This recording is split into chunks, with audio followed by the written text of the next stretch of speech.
پہاڑ کے اوپر وہ کون سا منظر تھا کہ جب اس پر تیمور کی نظر پڑی تو اس سے اپنی زندگی کی سب سے بڑی غلطی کا احساس ہوا۔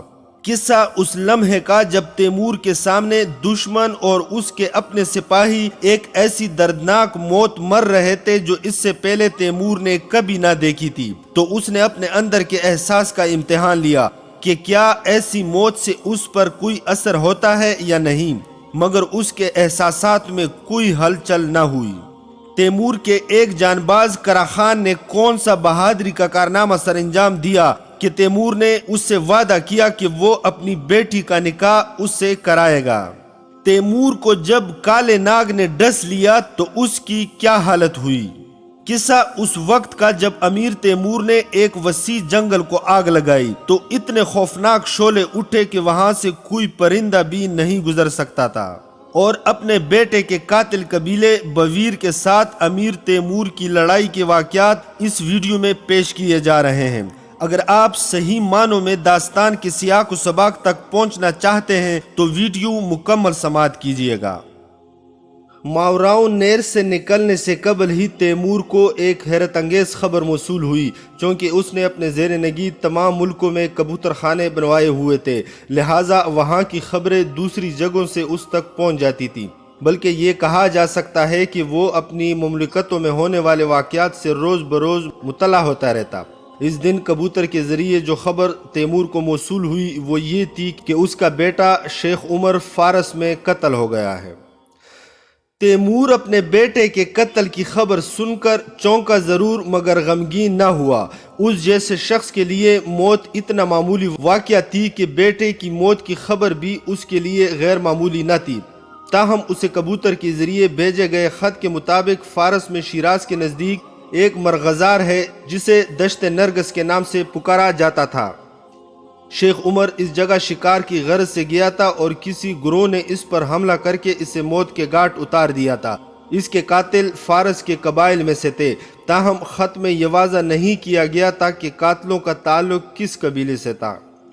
خط بھیجنے والا فارس کا داروغہ تھا۔ فارس کے داروغہ نے لکھا کہ شیخ عمر کے قتل کی وجہ سے شہر میں ہنگامے اور بدامنی پھیل چکی ہے، اور یہ ممکن تھا کہ شیراز میں موجود قبائل حملہ کر کے شیراز پر قبضہ کر لیں۔ داروغہ نے کہا تھا کہ وہ ہر ممکن حد تک اپنے تئیں شیراز کا دفاع کرنے کی کوشش کرے گا، مگر حالات بدترین ہونے سے پہلے تیمور کو امدادی فوجیں بھیج دینی چاہیے۔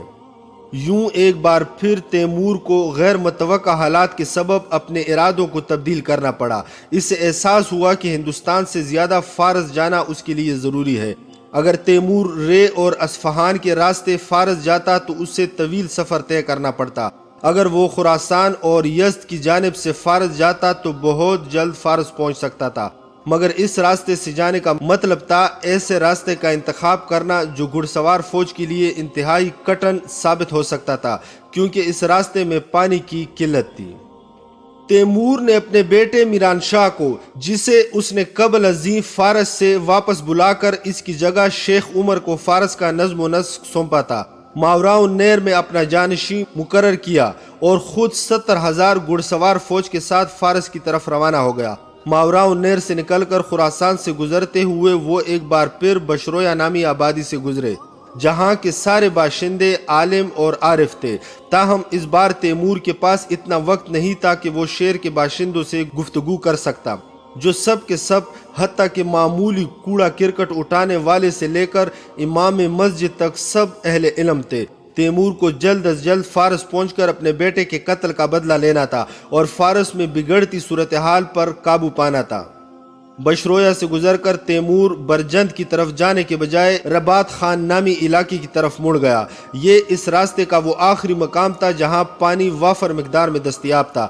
رباط خان ایک مختصر آبادی والا خطہ تھا جس میں ایک بہت بڑا کارواں سرائے موجود تھا جہاں صحرائی ڈاکو گزرتے رہتے تھے، کیونکہ اس راہ پر آنے والے ڈاکوؤں کے لیے رباط خان آ کر پانی حاصل کرنے کے سوا اور کوئی چارہ نہ تھا، اور ایسا بہت کم ہوتا تھا کہ رباط خان میں داخل ہونے کے بعد یہ ڈاکو مقامی لوگوں کو لوٹے بغیر چلے جائیں۔ اس وجہ سے رباط خان کے مقامی لوگ ہمہ وقت لڑائی کے لیے تیار رہتے تھے۔ اگر یہ ڈاکو بہت زیادہ تعداد میں ہوتے تو رباط خان کے رہائشی قلعہ بند ہو کر اس کے دروازے بند کر لیتے۔